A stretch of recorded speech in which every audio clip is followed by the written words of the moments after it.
Խամանչայում ենք, փորձում ենք պահքի ուտեստները, տապակած կանաչիներ։ Այս բազուկի ճավն է սոխով տապակած, առանց մածունել չափազանց համով է։ Սպանախ սոխով տապակած, գրիլ արած բանջարեղեն, ոնց որ գրիլ արած բանջարեղեն լինի, օբոց համով է։ Հումուս, մեր փահամ, հավանդական լոբո վապուր,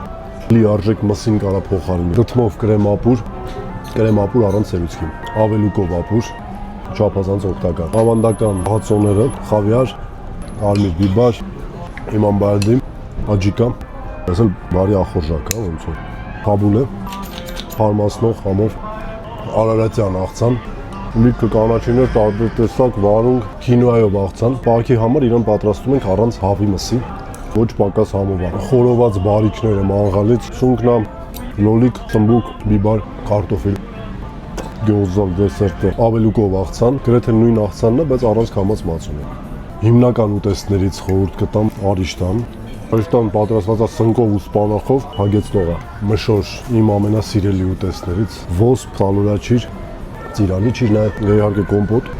լեգենդար պասոց տոլման, կարծում շատերիդ ֆավորիտն է, իմը որ հաստատ, գժական, ինչ դեգուստացիա առանց քաղցրի լցոնված խնձոր, ղափամայա խնձորով, մեջը չրեր, ջեռոցում պատրաստված խնձորով, ընտիր, շատ հավա, մեր կեքսիկները, Էլի չամիջով, չրերով, ես իրան սիրում եմ։ Ու հետաքրքիր նորություն, գեղեցկուհի, անուշ ապուր, իրան մատուցում են սառը, բժական հետաքրքիր համադրություն է ստեղծում։ Դե ինչ, եկեք փորձեք, խիստ չդատեք, սպասում եմ ձեր արձագանքներին։